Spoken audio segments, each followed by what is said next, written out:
자, 안녕하세요. 여러분들하고 같이 논술 문제에 대해서 공부하는 모두의 논술 채널입니다. 반갑습니다. 오늘은 제가 업로드 시킨 자료를 바탕으로 이 문화재단의 논술이 어떤 과정에서 합격을 하고 그리고 그 이후에 과정까지 이어지는지 그 과정 자체를 좀 보여드리고자 합니다. 음, 처음에는 이런 문자가 보통 오죠. 이제 유튜브나 블로그를 보고 연락을 오는 분들이 계시고, 그리고 이제 일반적인 성인 논술, 즉 취업과 승진에서 논술이 필요한 경우에 그 시중에서 제가 그 쓴 책을 보고 또 유튜브로 보고 혹은 뭐 시중에서 책을 보고 블로그를 보고 이렇게 연락 오는 분들이 계시죠. 그래서 이제 보통 이제 필기 관련 문의를 주시는데, 그 여러분도 알다시피 문화재단이라고 하는 기관은요 그 공공기관이에요. 그리고 과반수 이상은 논술 전형이 없어요. 그런데 일부 논술을 봐서 이 필기 전형에 포함이 되거든요. 그런데 여기에서 하나의 딜레마가 발생을 하죠. 하나는 뭐냐면 논술이 있는 곳과 없는 곳의 기본적인 차이는 경쟁률에 있다고 봅니다. 그 논술이 없는 곳은 경쟁률이 좀 높고, 그리고 그 논술이 있는 곳은 경쟁률이 좀 적어요. 뭐 분포도를 봤을 때는 대략 한 35에서 40% 정도의 경쟁률이 이제 형성이 된다고 보고, 필기 전형에서 논술이 있는 경우에는 경쟁률이 낮으니까 보통 문의를 주시거든요. 그런데 여기에서의 문제는 지금 이 사례를 보면요, 조금 일정이 남았었을 때 문의를 주신 분이세요. 자, 보통 우리가 그 필기를 준비하는 과정을 봤을 때는요, 보통은 이제 서류 발표가 나고 나서 논술까지의 그 기간이 굉장히 짧거든요. 여러분도 그건 아실 거예요. 문화재단만큼은요, 굉장히 그 전형별 일정이 굉장히 짧아요. 그러니까 발표와 다음 시험이 거의 다 붙어 있죠. 왜냐면 이게 어떤 과정이라든지 그 절차가 많이 필요 없기 때문에 길지 않다는 걸 알 수 있어요. 자, 그래서 보통 처음에는 어떤 수업을 하냐면, 시험을 보신 분 같은 경우는 지난번에 시험에서 본인이 어떤 답안지를 썼는지 이걸 보통으로 보고, 그게 아닐 경우에는 지난 해의 문제를 바탕으로 지금 현재 내가 작성하면 과연 몇 점 정도를 유추할 수 있을지를 먼저 가늠해 보는 거예요. 뭐 이제 이건 바로 이제 그 수업으로 넘어가는 방식인데, 왜냐면 시간이 별로 없다 보니까 이런 경우를 많이 만나긴 합니다. 그래서 어떤 분은 쓰기 자체가 강화가 됐는데 그 쓰는 형식 자체가 형성이 되지 않은 분도 계시고, 어떤 분 같은 경우는 그 문장 자체가 굉장히 다 무너져 있어서 이거 하나하나씩 형식을 만들어 가지고 완성해야 되는 분이 계세요. 이거는 이제 초안을 보면 알 수 있는데, 그래서 처음에 제가 말씀드린 대로 수업을 잡고 바로 초안으로 넘어가는 방식입니다. 지금 현재 나의 위치가 어느 정도인지, 내 점수가 어느 정도인지를 알아야 내가 개선해야 되는 점은 무엇이고 강화해야 되는 무엇인지 그것이 나오거든요. 그래서 이제 수업을 발생시키게 되면은 이제 그 원격 수업, 즉 줌 수업으로 진행하기 때문에 약간 보편적인 방식으로 하고 있죠. 자, 그리고 이제 발표가 납니다. 이 발표가 나게 되면 생각보다 그 짧은 시간밖에 안 남았다는 거예요. 그래서 가장 좋은 시나리오는 뭐냐면, 이 공고가 나기 전에 본인의 답안지라든지 쓰는 방식, 그리고 내가 어떤 전략에 의해서 답안지를 작성하는지를 보고 이걸 바탕으로 내가 어떻게 썼을 때 몇 점 정도를 받을 수 있다. 이런 전략을 한두 번 정도 활용해 본 다음에야 공고 난 이후에 그 짧은 기간에 준비가 좀 가능해져요. 그래서 이제 그 전 단계를 우리는 이제 첨삭과 강화 과정이라고 보는 거고, 공고 난 이후에 서류라든지 필기 전형에서 봤을 때는 이 모의 논술 과정이라고 보면 되겠습니다.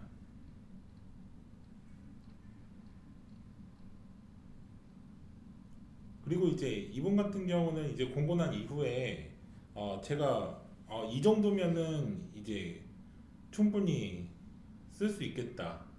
그리고 충분히 경쟁자와 경합할 수 있겠다.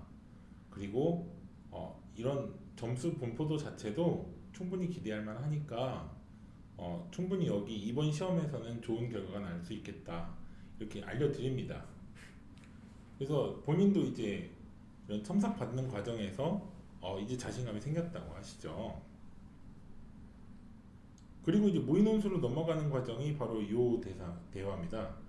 제가 메일로 문제를 발송드렸으니까 확인하는 시점에서 몇 분 안에 답안지를 발송해 주세요 라고 하는 거죠. 그러니까 이메일이 주고 받은 그 시간이 있을 거 아니에요. 그러면은 실제로 공부를 선생님 저는 무슨 요일에 몇 시에 답안지를 쓰려고 하니까 몇 시에 보내주시면 제가 시험처럼 한번 준비하겠습니다 라고 해가지고 준비를 하고 계시고, 제가 이제 예약 발송을 하는 거예요. 그 이메일 예약 발송을 하고 나면은 이제 그 문제를 열어본 시점이 있을 거 아니에요. 예를 들어서 금요일 날 20시에 열어봤다. 그러면 이제 수신 확인에 확인이 되고, 그리고 실제 그 논술을 보시는 시험 시간하고 비례한 시간에서 제가 이제 답장이 오는 그 시간을 좀 보는 거죠. 이거는 이제 모의 논술 과정으로 넘어간 과정이라고 볼 수 있습니다.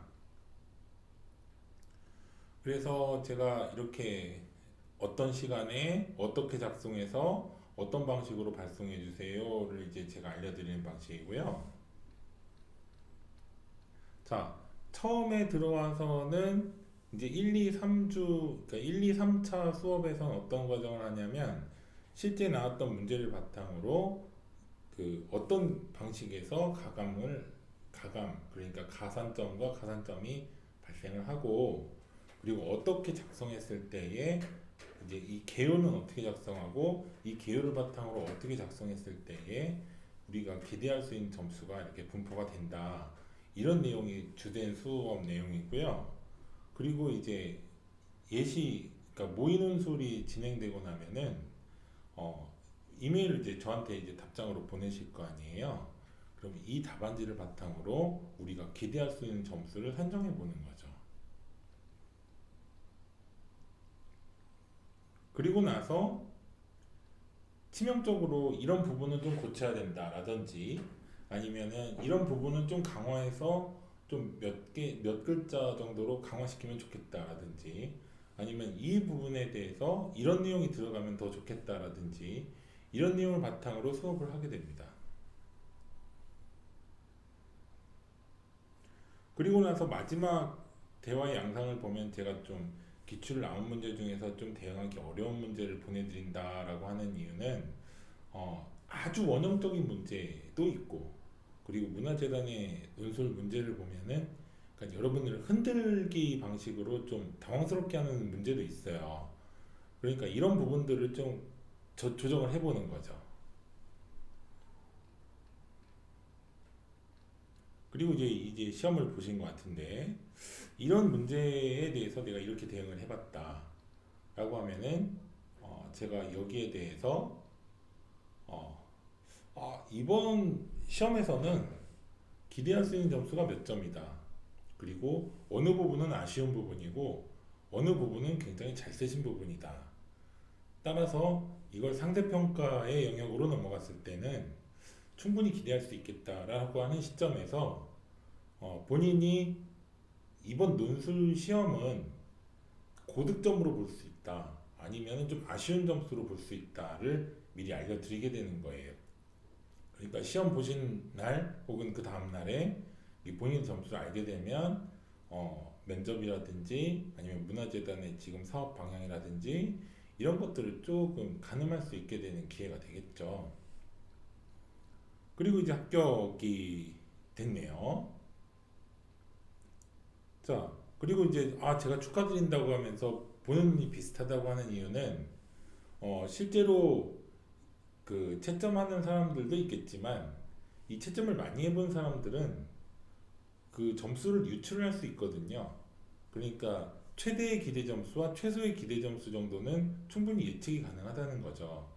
그래서 실제로 시험을 보고 난 다음에 발표 날에 우리가 당과 락을 알 수 있느냐라고 보면은 그것보다는 좀 일찍 알 수 있어야만 우리가 그 준비하는 과정이 좀 충실했고 그리고 이 전략이 어느 정도 맞았다라고 평가할 수 있는 거고요.